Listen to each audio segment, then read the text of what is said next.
You, John Fitzgerald Kennedy, do solemnly swear. I, John Fitzgerald Kennedy, do solemnly swear. That you will faithfully execute the office of President of the United States. That I will faithfully execute the office of President of the United States. And will, to the best of your ability. And will, to the best of my ability.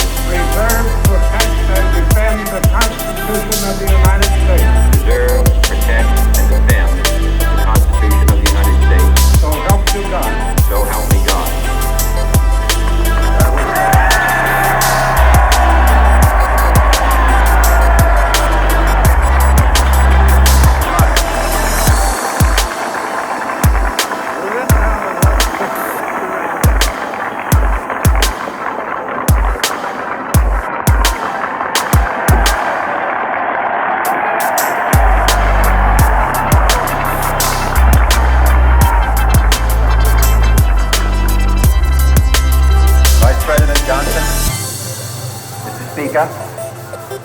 Mr. Chief Justice, President Eisenhower, Vice President Nixon, President Truman, Reverend clergy, fellow citizens.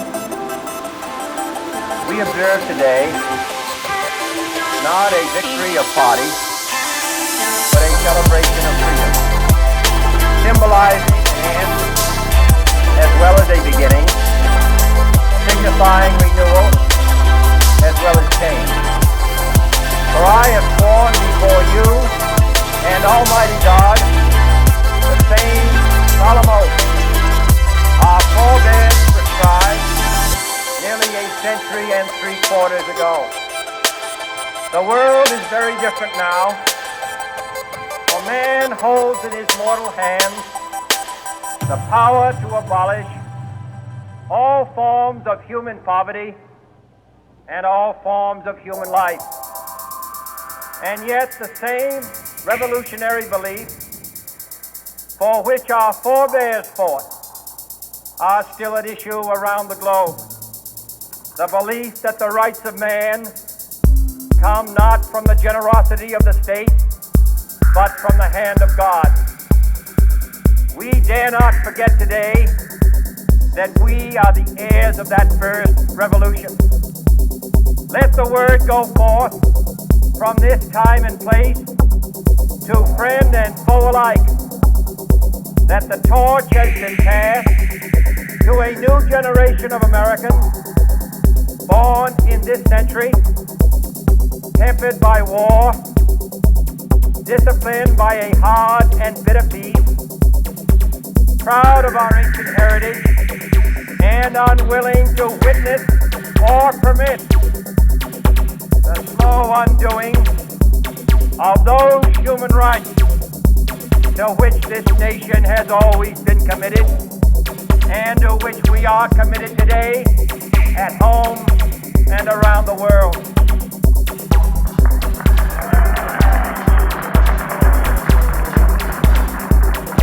Let every nation know, whether it wishes us well or ill, that we shall pay any price, bear any burden, meet any hardship, support any friend, oppose any foe, to assure the survival and the success of liberty.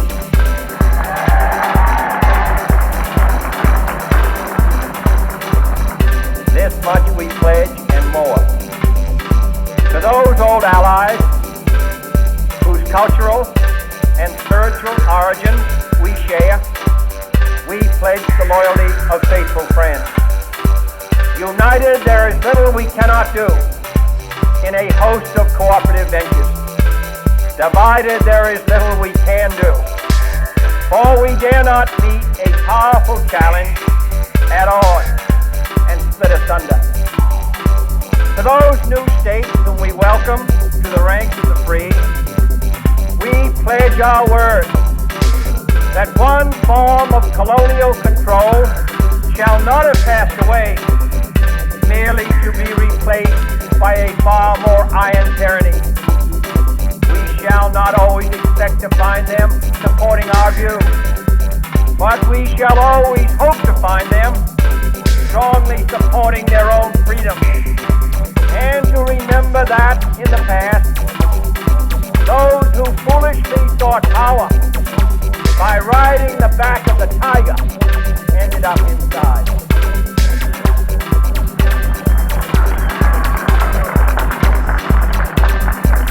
To those people in the huts and villages of half the globe, struggling to break the bonds of mass misery, we pledge our best efforts to help them help themselves.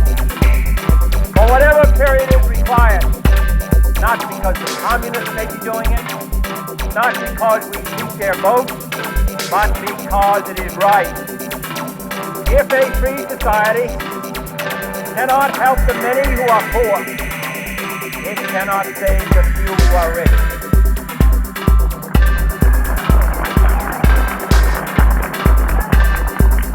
To our sister republics south of our border, we offer a special pledge to convert our good words into good deeds, in a new alliance for progress, to assist free men and free government in casting off the chains of poverty. But this peaceful revolution of hope cannot become the prey of hostile powers. Let all our neighbors know that we shall join with them to oppose aggression or subversion anywhere in the Americas. And let every other power know that this hemisphere intends to remain the master of its own house.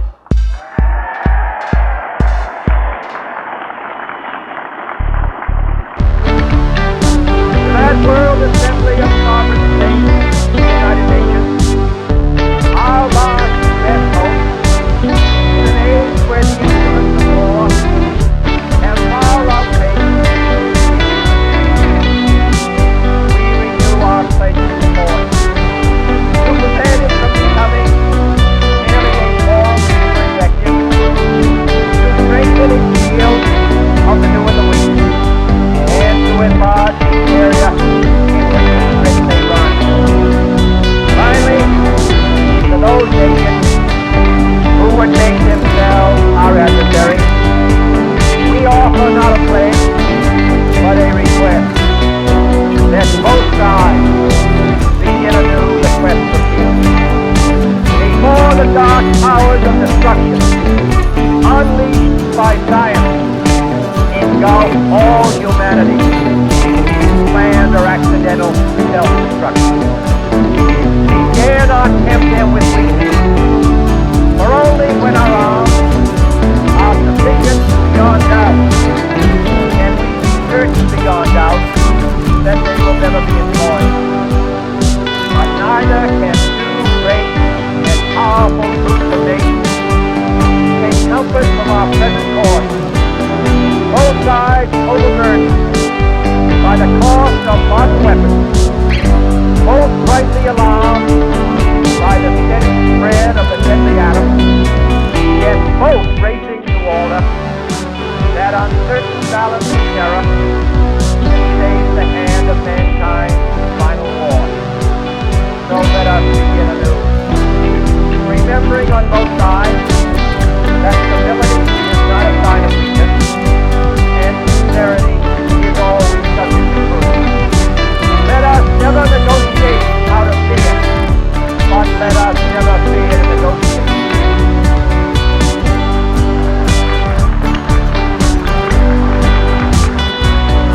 Let both sides explore what problems unite us, instead of belaboring those problems which divide us.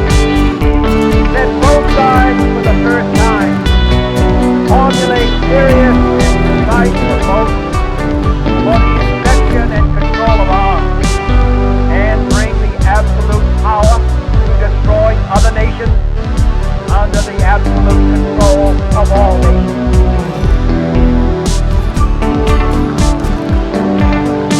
Let both sides seek to invoke the wonders of science instead of its terrors.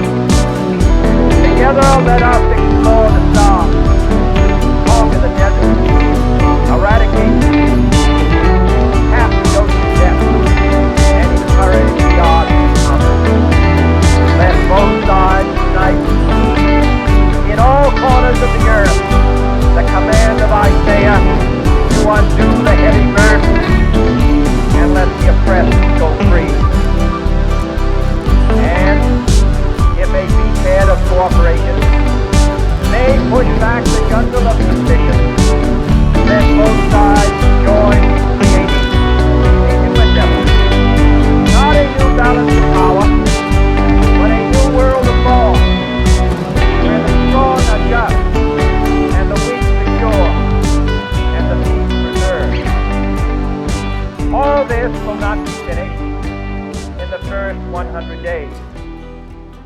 nor will it be finished in the first 1,000 days, nor in the life of this administration, nor even perhaps in our lifetime on this planet.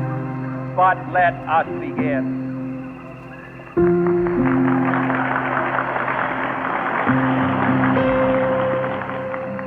In your hands, my fellow citizens, more than mine, will rest the final success or failure of our course. Since this country was founded, each generation of Americans has been summoned to give testimony to its national loyalty. The graves of young Americans who answered the call to service around the globe.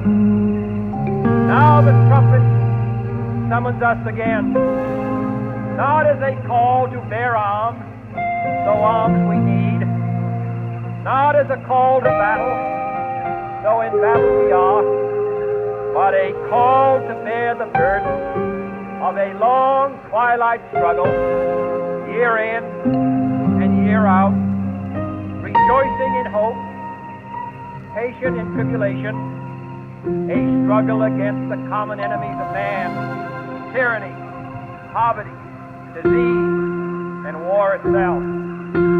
Can we forge against these enemies a grand and global alliance, north and south, east and west, that can assure a more fruitful life for all mankind? Will you join in that historic effort?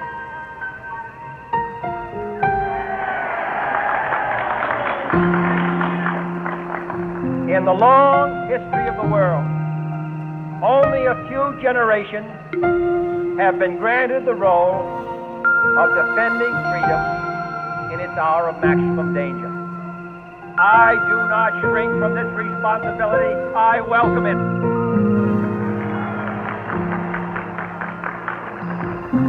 I do not believe that any of us would exchange places with any other people or any other generation. The energy, the faith, the devotion which we bring to this endeavor will light our country and all who serve it. And the glow from that fire can truly light the world. And so, my fellow Americans, ask not what your country can do for you. Ask what you can do for your country.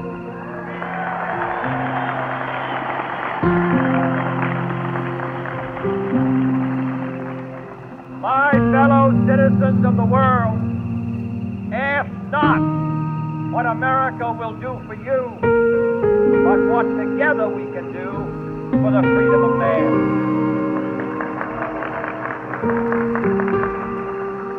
Finally, whether you are citizens of America or citizens of the world, ask of us here the same high standard of strength and sacrifice which we ask of you.